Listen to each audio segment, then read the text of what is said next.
Bayangkan, savana Afrika, hamparan yang sangat luas yang pernah dipenuhi oleh kehidupan. Bayangkan aja ya, tempat singa yang mengaum dengan gagah, zebra berlari dalam kawanan besar, dan gajah melintasi cakrawala yang sangat luas. Namun, jika kita bayangkan, semua itu menghilang dan tidak ada lagi derap-derap langkah dan tidak ada lagi suara burung, yang ada hanya kesunyian yang meliputi padang rumput yang sangat luas ini. Apa yang akan terjadi?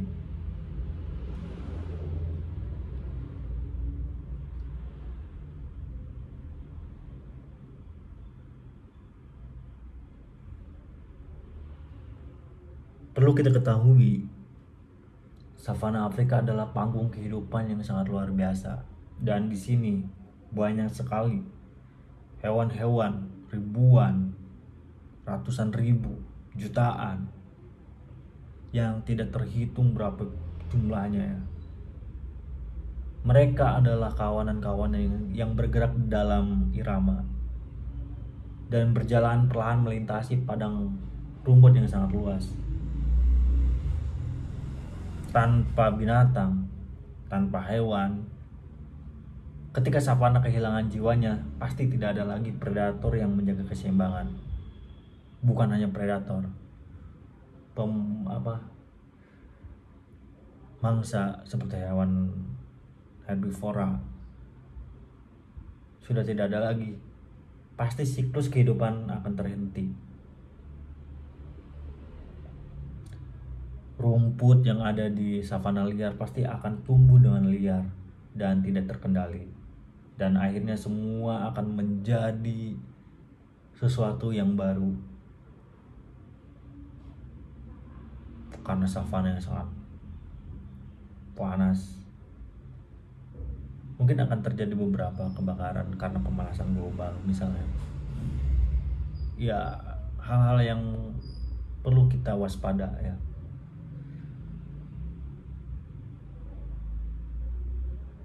Dan tanpa kawanan herbivora yang bermigrasi, tanah kehilangan nutrisi pastinya.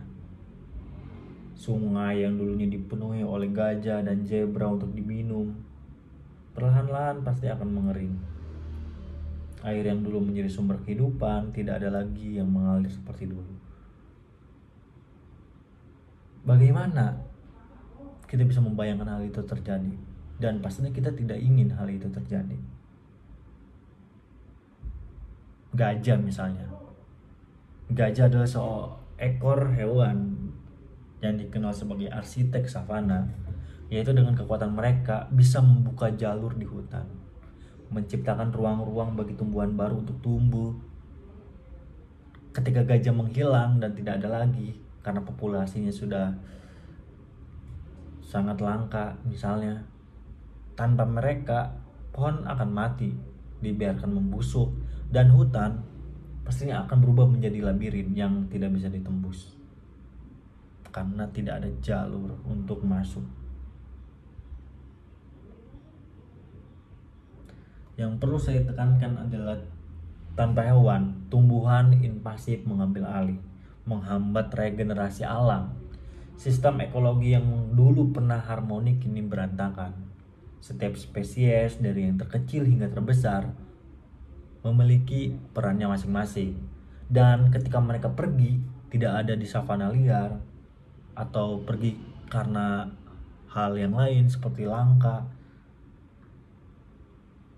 ancaman populasi yang hilang, akibatnya pasti akan terjadi keruntuhan ekosistem yang hanya menunggu waktunya saja. Bayangkan, ketika kehampaan savana tidak hanya mempengaruhi Afrika, tapi seluruh di dunia. Bagaimana di dunia ini jika tidak ada hewan? Bayangkan. Maka dari itu, ada tempat habitat hewan liar seperti savana yang ada di Afrika adalah penyeimbang iklim global dunia. Tanpa vegetasi yang sehat dan ekosistem yang aktif, karbon yang dulunya diserap oleh tumbuhan kini dilepaskan ke atmosfer. Suhu bumi meningkat, pola cuaca berubah, dan dampaknya mungkin akan dirasakan oleh umat manusia di setiap sudut dunia. Bayangkan aja, bayangkan. Ketika savana yang mati, itu adalah peringatan bagi kita. Makanya kita perlu menjaga savana liar, perlu untuk menciptakan kebutuhan di savana liar. Ketika satu ekosistem runtuh, efeknya mungkin akan menjalar jauh melampaui batas geografisnya, dan pastinya kehidupan manusia pun akan terancam. Kita mungkin tidak bisa makan, tidak bisa tumbuh, dan tidak bisa apalagi. Bayangkan saja ketika savana kehilangan penghuninya. Kita tidak hanya kehilangan hewan, guys, namun kita kehilangan cerita mereka, keajaiban-keajaiban mereka, dan pelajaran berharga tentang kehidupan binatang. Dunia menjadi sangat sepi, lebih kosong, dan lebih lemah tanpa ada binatang. Tanpa tindakan ini bisa menjadi masa depan kita. Savana yang sunyi adalah simbol dari apa yang akan hilang jika kita gagal melindungi alam. Apakah kita akan membiarkan keajaiban ini memudar begitu saja? Tentu tidak. Pastinya kita harus menjaga, harus melestarikan, harus melindungi untuk kebaikan-kebaikan ekosistem alam liar. Belum terlambat, guys. Belum terlambat, teman-teman, dan belum terlambat. Meskipun alam liar mempunyai sejuta cerita menarik perhatian, namun kita perlu untuk melindungi savana, melindungi masa depan, dan menghargai sebuah ekosistem yang ada di alam liar. Menghargai perannya masing-masing, membuat penilaian yang sangat jernih sebagai siklus rantai kehidupan di alam liar. Belum terlambat.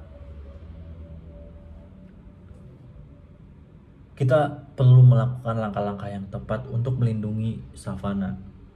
Kita perlu melakukan langkah-langkah yang tepat untuk melestarikan savana. Kita juga perlu langkah-langkah yang tepat untuk menjaga kehidupan, mengembalikan kehidupan padang rumput. Kita perlu melestarikan singa, kita perlu melestarikan gajah, kita perlu melestarikan berbagai banyak binatang yang ada di alam liar. Setiap makhluk yang besar dan yang kecil adalah bagian dari rantai kehidupan, terutama di kehidupan binatang liar. Jika kita ingin melindungi mereka, kita perlu melindungi diri kita sendiri. Kenapa? Dengan cara apa? Karena kehidupan di savana ada refleksi dari kehidupan di bumi. Saat terjadi misalnya orang-orang jahat, manusia-manusia jahat yang berburu binatang liar untuk kepentingan sendiri, kita perlu melawan. Kita perlu untuk berada di garis depan. Karena apa? Lindungi savana, lindungi masa depan.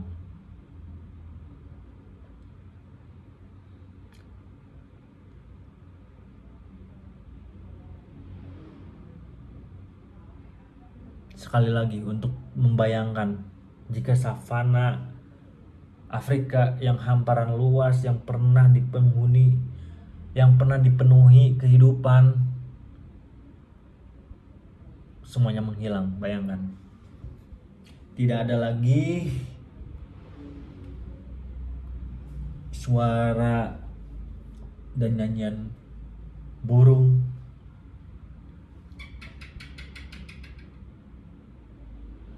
tidak ada lagi derap langkah dari kawanan gajah,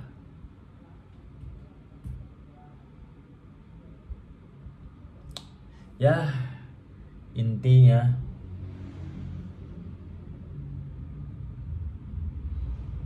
kita harus mengingat jangan sampai kelalaian kita mempengaruhi kehidupan dunia binatang. Good job.